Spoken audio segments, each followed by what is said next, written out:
guy could be league-wide because the evidence shows, no, he can't.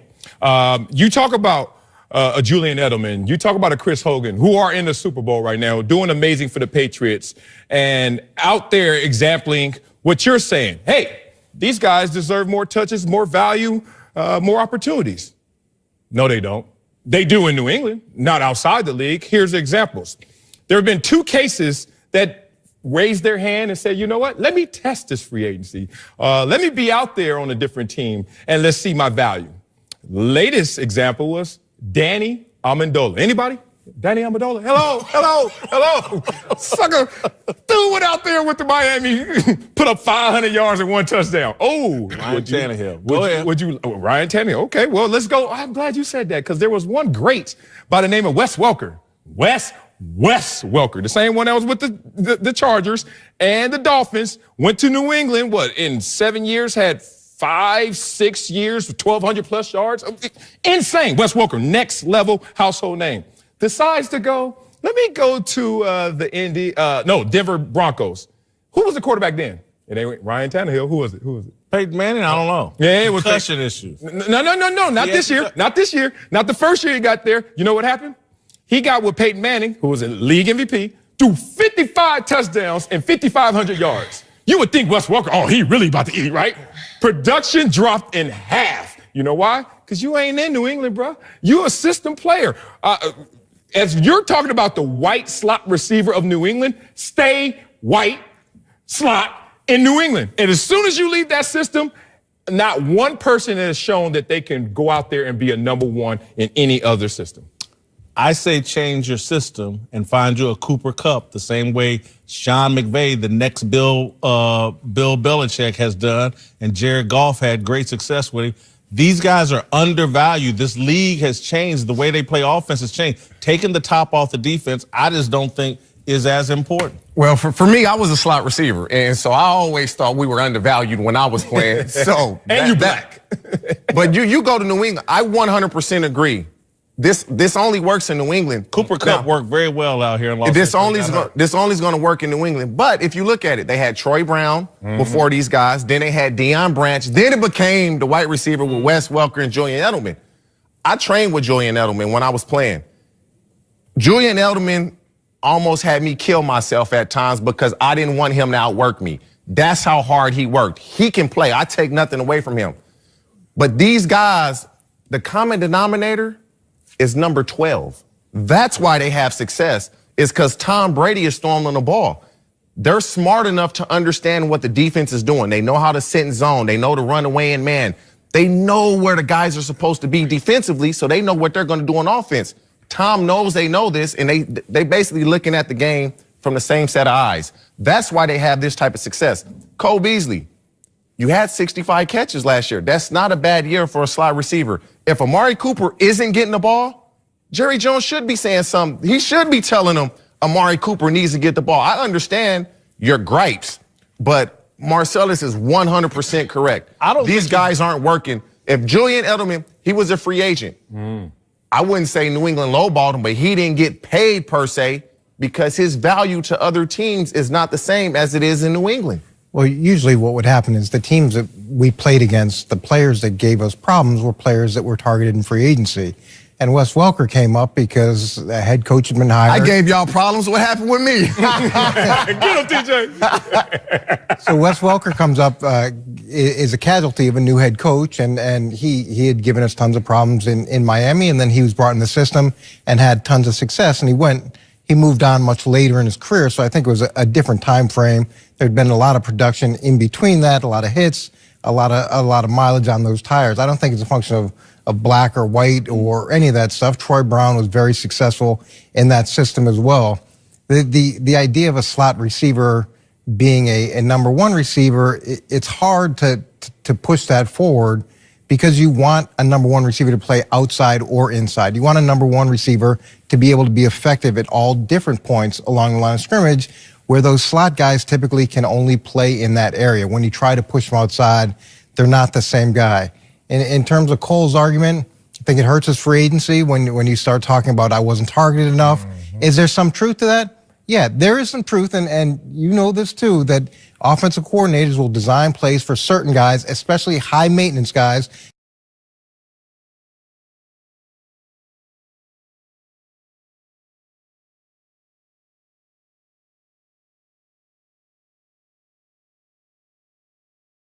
That's a lot. But that's more than a lot of that was that's early. more than 3 a game. That was early before Amari Cooper got there. And Cole Beasley's point again.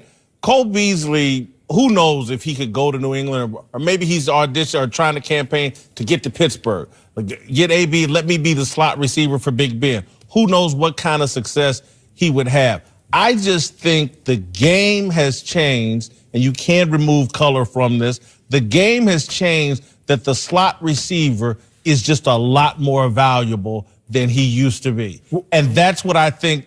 When I look at what Cole Beasley's trying to say and why he's trying to raise his hand and draw attention to himself and why he wants people to talk about what New England is doing, what Cooper Kupp did before he got hurt, what Eric Decker did in Denver with Peyton Manning, he's trying to get people to understand the slot receiver position is far more valuable than it had been in the previous NFL when you just set a Randy Moss outside and that was the end-all be-all. That's just not the case anymore with this spread offense. Well, you know what? Numbers speak louder than words in football. So, you know, Cole Beasley, I understand the PR campaign right now, but the numbers don't say anything in terms of you being the #1 wide receiver, or we should appreciate you more. One, the Dallas Cowboys were losing games this year when he was the #1 wide receiver. Two, if you want to look at him in terms of being the #1 wide receiver, Odell Beckham Jr. and Antonio Brown would get cut if they put up Cole Beasley's best numbers, which if you want to look at his best numbers, 5 touchdowns, 800 yards, that's cut bait for Odell and Antonio Brown. If it ain't cut bait, it's pay cut check bait. You for sure taking a pay cut. Yeah, but let's go deeper into his point, which is also true, that Eric knows this as a head coach, and y'all know it as players. The front office does sit there and say, hey, man, we paying this dude 100%. a lot of money. 100%. So his numbers better justify it. Cole Beasley, that's part of his point. Yeah, you can look at Antonio and Odell Beckham, but are they bending over backwards to get these guys the ball? Are they 100. throwing to him in double coverage? Are they doing things that compromise the team's success? But they're doing that because they've shown that it warrants that. No. Not always, TJ. Yeah. They're doing it because they complain so much that they come in and they're not getting the ball. But this is the thing, Coach. If it's like you raise a kid, when you get these guys that start getting attitudes, if you nip it in the butt right now, it's over. But as soon as you start letting them do it, it's no going back. And once you give AB $70 million, there's no going back. No, once you give Odell Beckham Jr. that money, there's no going back. What Cole Beasley's trying to say, and what I'm saying is, some people around look at New England. Their receivers aren't divas. The Los Angeles Rams don't have any divas. The ball goes where it needs to go for what's best for the team. You get these diva receivers and you overpay them. They start complaining. The front office starts, man, we paying this dude a lot of money. And the next thing you know, you're doing things that don't make sense in terms of wins and losses.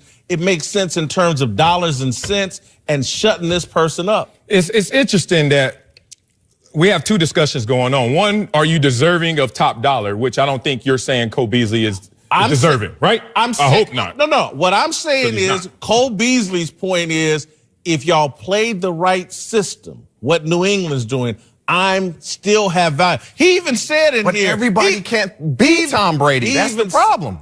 People can run that system. Jared Goff and Los Angeles are mimicking it right now. Yeah, but Cooper Kupp, let's not exaggerate Cooper Kupp either. Like, Cooper Kupp is amazing at what he does, but we have a limit. We have a cap of expectations for you. Cooper Kupp has not broke 1,000 yards. Cooper Kupp hasn't had over 6 touchdowns. Listen to my point and Cole Beasley's deeper point that we didn't get to. Okay. He said it wasn't about money. He said in his tweets, he's not complaining about it. What is it about? Opportunity? He's talking about use the right system. Look at the Rams culture.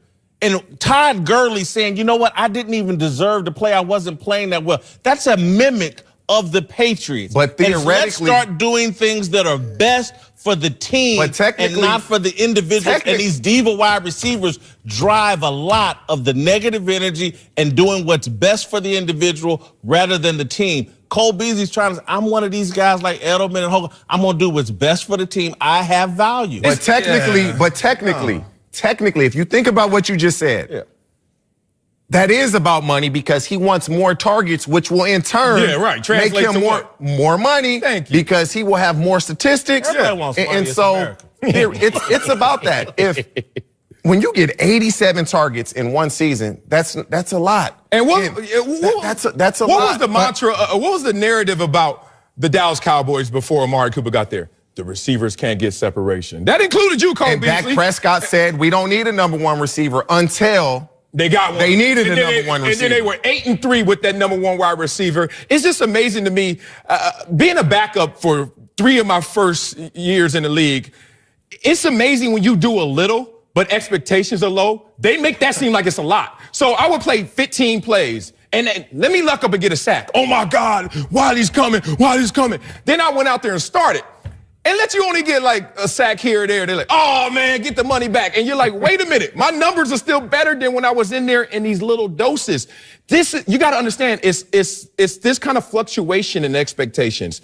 And Cole Beasley, love the fact you have cover because of your expectations. They're low. If you ever got into a number one mindset and a number one expectation, Cole Beasley will be jumping team from team because there's no way that he can go out there and put up those numbers. But in fairness to Cole Beasley, he has a higher catch percentage than Julian Edelman does. So he's targeted, he's got a 70+% catch percentage, which is higher than Edelman. So he would have, based off that, more catches if he was targeted that much. In terms of the Rams being like the Patriots, I don't agree with that at all. There's so many guys on that team that would never be part of the Patriots. And you can say that he said, I wasn't playing well and that's okay. Yeah, he's saying that because they won. If they had lost, I think it would have been a radically different hold on. different they want tune me to go, but when about you his say forward. they got players that wouldn't be on the Patriots, I just start thinking about Aaron Hernandez and go, I don't know anybody on the Rams. Spikes. Albert Hainsworth, LeGarrette Blount, Ocho Cinco. You know, I'm a candidate. Cole Beasley, he go to New England. He'll be a household name. Those are one-offs, and when you've got a locker room that's set up a certain way, you can handle one or two. Cole Beasley, get the Foxborough, bruh. Stick around. That's true. Later in the show, we'll give you our approval ratings for Cole Beasley, and Uncle Jimmy will be here to stir things up. Also coming up, Marcellus will show us the best plays from big guys across football. That dude's dude. Eric!